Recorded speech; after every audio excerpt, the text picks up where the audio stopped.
warahmatullahi wabarakatuh. Selamat pagi dan salam sejahtera untuk kita semua. Perkenalkan, nama saya Firda Yunita Hapsari dari Rombol B PGSD tahun 2020. Pada kesempatan kali ini, saya akan menjelaskan mengenai pemahaman tentang pecahan, membandingkan dan mengurutkan pecahan, serta operasi pembagian pada pecahan.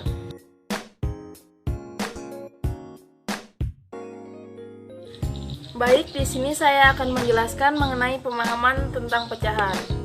Secara sederhana, pecahan dapat dipahami sebagai satu bagian dari sebuah keseluruhan, di mana dalam penulisannya pecahan ditulis sebagai A per B.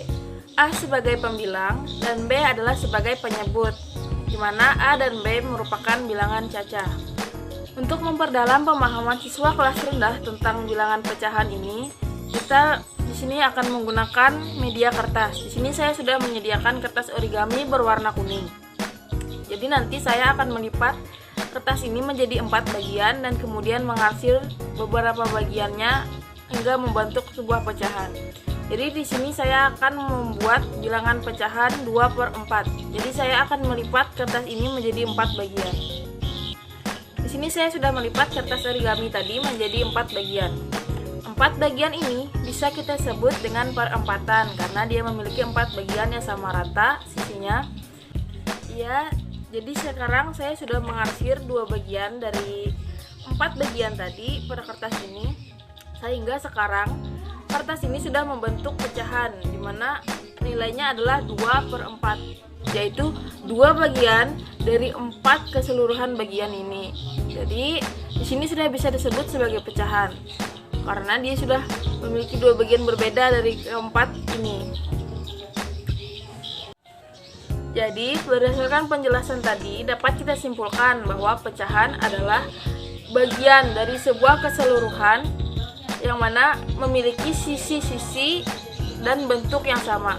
Jika bagian dan bagian sisinya tidak memiliki kesamaan, maka itu tidak bisa juga disebut sebagai sebuah pecahan.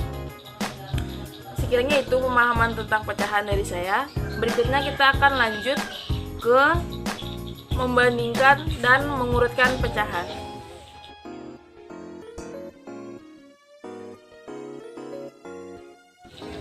Baik, sekarang kita lanjutkan ke membandingkan dan mengurutkan pecahan berdasarkan besaran pecahan itu sendiri. Di sini saya sudah menyediakan media, yaitu karton yang dipotong-potong sesuai dengan ukurannya, tapi tidak saya potong. Ini berbentuk tabel. Mari kita lihat. Ya, di sini saya sudah menggambar tabel di mana isinya adalah nilai sesuai dengan besaran-besaran pada tabel. Tabel ini digunakan untuk membandingkan dan mengurutkan pecahan dengan cara melihat besaran pecahan yang ada pada tabel. Besaran tersebut sesuai dengan besar tabel yang ada. Mari kita coba ke contoh soal. Mari kita cari tahu mana yang lebih besar antara 2/4 atau 1/3. 2/4 artinya adalah 1/4 ditambah dengan 1/4, yang mana batas dari ini adalah di sini, di garis tengah ini. Sedangkan 1/3 hanya satu bagian dari sini. Jadi dapat kita lihat dari tabel di bawah ini bahwa 1/4 ditambah dengan 1/4 atau 2/4 lebih besar daripada 1/3. Jadi 2/4 lebih besar daripada 1/3.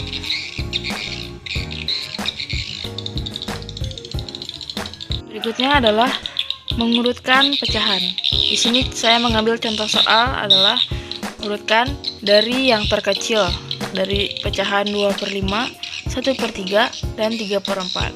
Mari kita cari tahu. Ya, yang pertama adalah pecahan 2/5. 2/5 artinya adalah 1/5 ditambah dengan 1/5. 1/5 ditambah 1/5. Berarti batasnya adalah di sini. Kita tandai dulu menggunakan pensil. 1/5. Ya. Yang kedua adalah 1/3. 1/3 artinya adalah satu bagian ini saja, dimana batasnya adalah di sini. 1/3 dengan 2/5 lebih besar 2/5. Lalu kita lihat pecahan terakhir adalah 3/4. Berarti 1/4 ditambah 1/4 ditambah 1/4. Berarti batas bagiannya adalah sampai di sini. Jika kita urutkan dari yang terkecil, berarti urutannya dimulai dari 1/3, 2/5, lalu 3/4. Seperti itulah penjelasan saya mengenai membandingkan dan mengurutkan pecahan dengan menggunakan karton yang sudah diberi bagian seperti ini. Ya, setelah menjelaskan mengenai pemahaman tentang pecahan, membandingkan serta mengurutkan pecahan tadi, sekarang saya akan menjelaskan mengenai operasi hitung pada pecahan.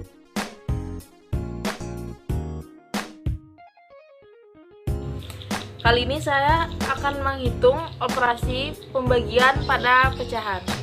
Berikut soalnya sudah saya siapkan. Ya, di sini saya sudah menyediakan 2 soal pembagian pada pecahan. Yang nomor 1 ada 2/7 dibagi dengan 3/2, dan yang nomor 2 adalah 3/5 pada dibagi dengan 2/4. Adalah dengan membalik pecahan yang ada di belakang menjadi penyebut berada di atas dan pembilang berada di bawah. Lalu operasinya kita ganti menjadi operasi perkalian. Sekarang cara ini akan kita coba pada soal nomor 1. Di sana adalah 2/7 dibagi 3/2.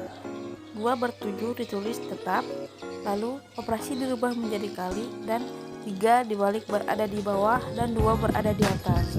Sehingga kita kali 2 dikali 2 adalah 4, dan 7 dikali 3 adalah 21. Dan hasilnya adalah 4/21.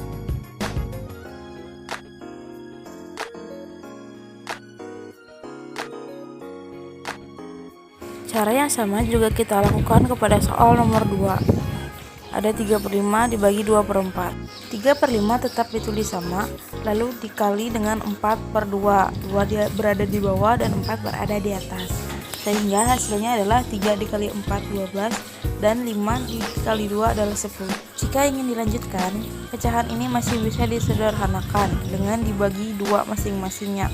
12 dibagi 2 dan 10 dibagi 2 menjadi 6/5. Ya, seperti tadilah yang dapat saya sampaikan mengenai pemahaman tentang pecahan, mengurutkan serta membandingkan pecahan, dan operasi hitung pembagian pada pecahan. Jadi dapat kita simpulkan pada kesempatan kali ini bahwa pecahan adalah satu bagian dari sebuah keseluruhan yang mana ditulis sebagai A/B, dan A sebagai pembilang, B sebagai penyebut. Dan untuk mempermudah pemahaman tentang pecahan, kita bisa menggunakan kertas, misalnya kertas origami seperti yang telah saya lakukan tadi. Lalu berikutnya adalah mengurutkan dan membandingkan pecahan. Pada bagian ini kita bisa menggunakan media seperti tadi, kertas tadi yang sudah diberi bagian.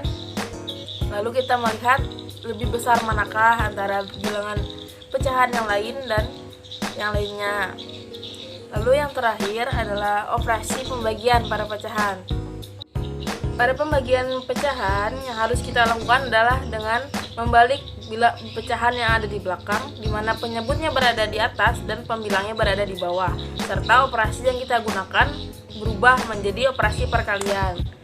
Itu adalah cara singkat yang dapat kita lakukan dalam membagi pecahan. Kiranya itu yang bisa saya sampaikan pada kesempatan kali ini. Semoga yang saya berikan bisa bermanfaat dan semoga bisa dipahami. Saya berharap semoga kedepannya saya bisa lebih talk aktif dan bisa memberikan materi secara lebih mudah dipahami lagi. Sekiranya itu yang dapat saya katakan dan saya berikan pada kesempatan kali ini. Salah hilaf mohon dimaafkan. Wassalamualaikum warahmatullahi wabarakatuh. Sampai jumpa di lain waktu.